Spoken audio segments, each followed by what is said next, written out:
requested some changes to the design concept. So I'm going to go through each one of these in a bit more detail for you. Concerns raised about the natural environment. We grouped these into some categories. One of the main ones was loss of trees and wetlands. That would be a result from the construction of the new road.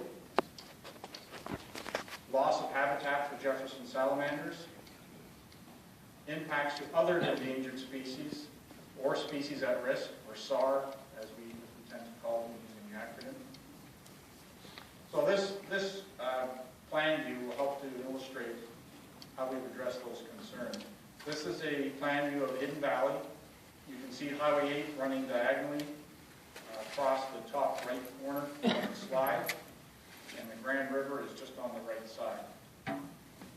What I've done with this red line is encapsulate all the natural areas within the Hidden Valley area, this red line.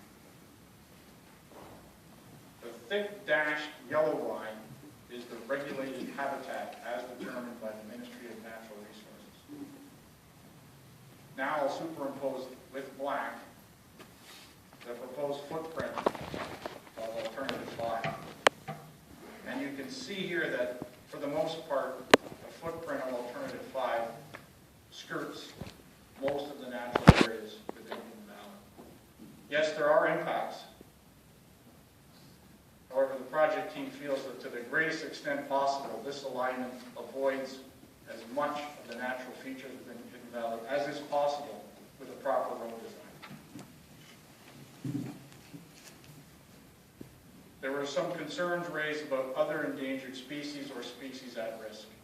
The project team, one of the things the project team would like to emphasize is that the proposed road alignment more or less follows existing roads and already disturbed areas adjacent to the existing roads. So the likelihood of impacting habitat of other endangered species or species at risk is low. The project team also feels that the documentation of known species at risk has been fairly comprehensive. However, the team does acknowledge that the list of species on the species at risk list is always changing. And as well, the species that may be observed in Hidden Valley can change from time to time, with particular emphasis on birds. So the team believes strongly that species at risk investigations need to continue throughout detailed design and prior to construction. And they'll need to implement whatever appropriate mitigation measures have been determined in accordance with the Ministry of Natural Resources, whatever permits are necessary from that ministry. This is an ongoing work. It's not finished yet. We need to continue monitoring the species that are in Hidden Valley. I'd like to talk about the Stonegate Drive neighborhood. This is just a plan view of the neighborhood. You can see King Street running across close to the top from right to left across your screen. Highway 8 is kind of shown in the bottom left corner diagonally, and the Grand River's in the bottom right corner. So currently this neighborhood is accessed through two different points. The circle on the right is the intersection with Stonegate Drive and King Street. Currently an all movements intersection with a stop sign on Stonegate Drive. The circle on the left is a full movements signalized intersection with River Road and King Street. That is accessed from Woodview Crescent via a temporary connection to Woodview Crescent. That was always planned to be removed when River Road was constructed, because there would be a new connection at River Road and Stonegate at the ramp terminal. But some residents were concerned about the potential for traffic infiltrating along Stonegate Drive to get to and from the ramps or King Street while bypassing some of the other intersections. This was a concern that was raised again and again. There were also concerns from the neighborhood about some residents wanted convenient access to the highway as well, so they wanted ease of getting through from the highway. So there's definitely several voices in the neighborhood. Now, at the December 3rd public input meeting, this design was presented as a preferred option, which included no entry from the ramp to Stonegate Drive. So basically an out only from Stonegate Drive, except for entry for emergency vehicles. Now, heard concerns raised at the public input meeting, some pro and some against this option. Subsequent to the public input meeting, city staff held an additional meeting with the residents, an additional consultation, and the project team went back to the drawing board. Basically looked at a number of combinations of what to do at this particular access, but also what to do at the existing access of Stonegate Drive and King Street. And through their deliberations and in the report, you'll see a table that lists all the options that were looked at and some of the advantages and disadvantages of those options. Through that process, the project team developed a new option, which they feel is the best one for this neighborhood. It includes a full movements intersection at Stonegate Drive and River Road. It also includes a limited intersection at King Street and Stonegate Drive, which would be limited to right turn only. So there would be no outs and no left-ins from King Street under this configuration. The project team strongly believes that this will eliminate potential for any infiltration through Stonegate Drive, yet it will still provide pretty good access to and from the highway for the residents of the neighborhood and good emergency access. So the project team believes that this design represents the best balance of competing needs in terms of avoiding infiltration while providing good access for getting to the highway and for emergency services. Some other concerns raised at the public input meeting also were about the noise that would be generated from the new road and the impacts, the changes to the views that some residents would experience from their backyards. In particular, the area of concern is what I've indicated here with a thick green line would be the backyards of the homes along Woodview Crescent, as well as the first few homes along Stonegate Drive and River Road. The project team conducted a noise assessment in accordance with regional and Ministry of Environment guidelines, and they found that the noise levels are not such that mitigation is warranted. Do not meet the thresholds for a noise wall. However, the project team definitely wants to consider, through detailed design, the installation of an earth berm that would be landscaped to provide some visual screening for those backyards that are adjacent to River Road. We'd have to look at the grading to see what surplus material would be available, and also if there was space in the road allowance to fit this berm in. It looks promising, but it needs to be confirmed through the detailed design process. Mr. Benninger, the owner of Pearl Valley Developments, attended as a delegation at the December 3rd public input meeting and made several requests to changes to the design concept at that time. The first request was to change the Hidden Valley River Road intersection to an all movements intersection. It's currently proposed as a right in, right out. Project team reviewed this, and due to the pretty tight curvature coming off the bridge in that location, that the sight lines would not allow a full movements intersection there for safety reasons. Left-turning vehicles, there wouldn't be adequate sight distance for left-turning vehicles. In lieu of the full movements, I believe Mr. Benninger suggested that a roundabout be installed at the proposed ramp terminal to assist with U-turns for residents who couldn't make that left turn into Hidden Valley to continue a little further and make a U-turn at the ramp terminal. The challenge with that is the ramp terminal does not warrant any traffic control based on the forecasted traffic. So to put in traffic control where it is not warranted is going to cause delays and collisions. Typically, if you put in unwarranted traffic, that's what you get. Also, it's also subject to the Ministry of Transportation approval, and they do not, at this time, want to consider a roundabout. There is a roundabout proposed further down the road at Wabanaki, which can be used for U-turns to get back to Hidden Valley. The other suggestion from Mr. Benninger was to move the roundabout and shift River Road to the right side from where it is now.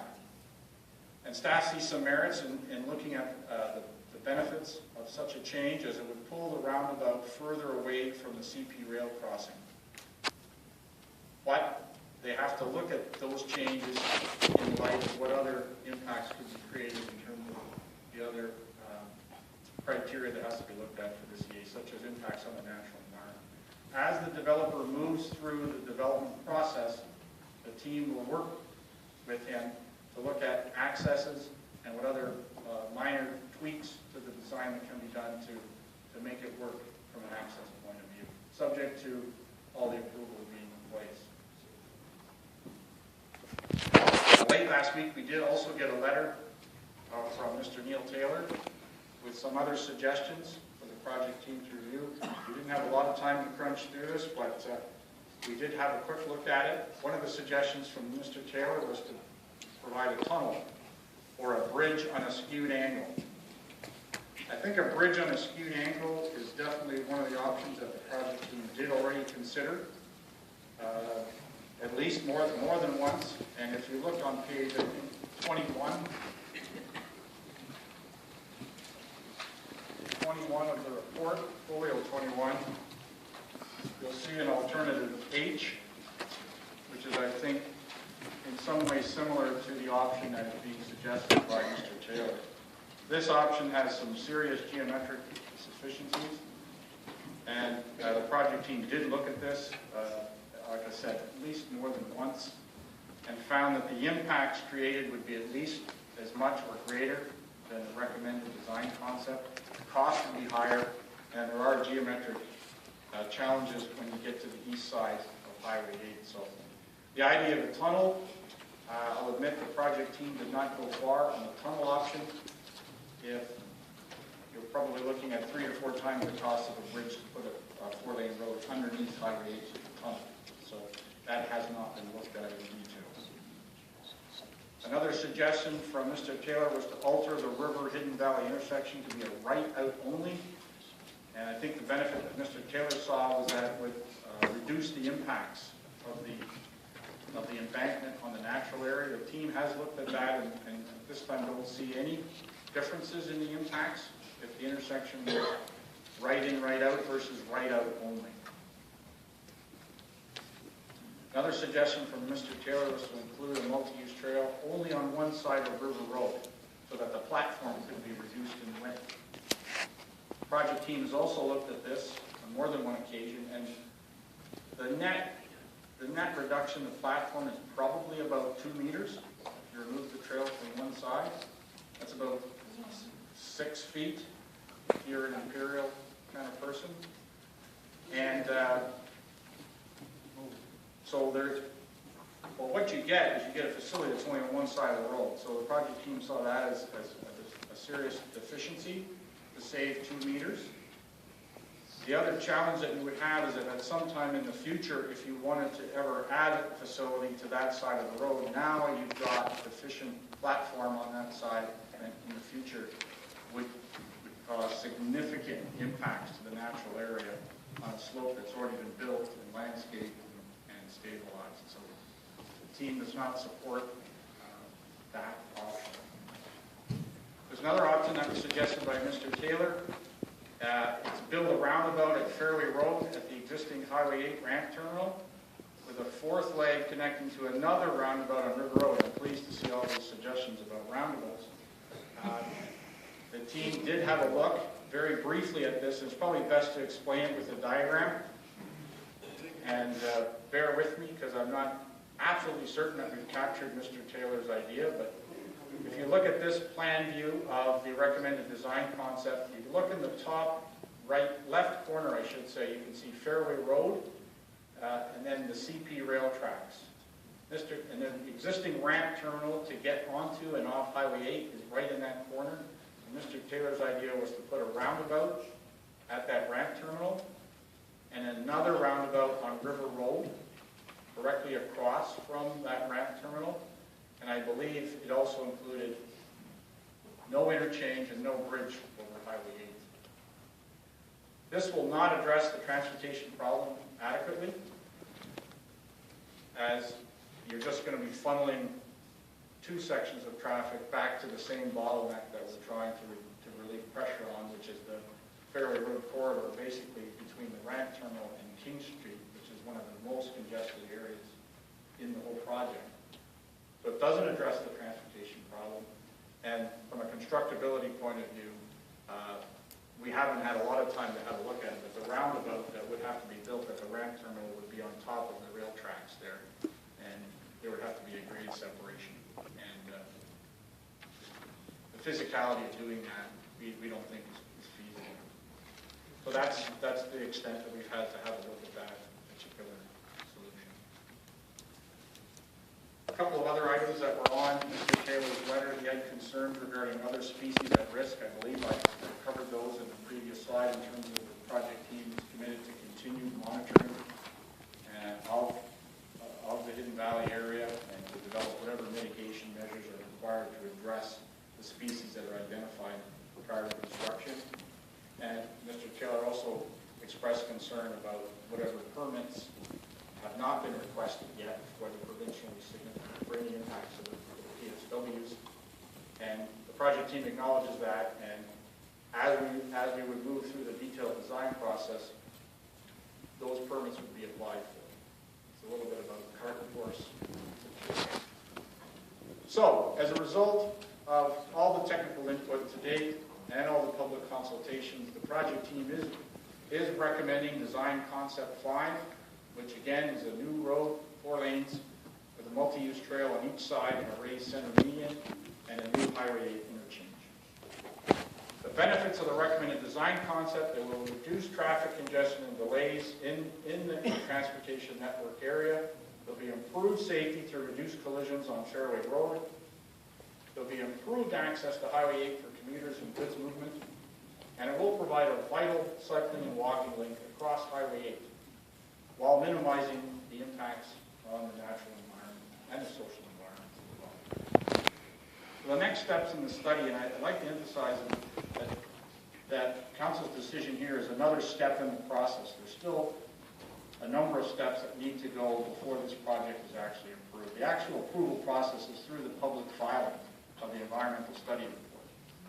We're asking Council today for their endorsement of this recommended design concept. Then detailed design, property utility work would commence, and through that process would be a number of whatever permits are required from the province, various provincial ministries, in order to build this project would be applied for during that time.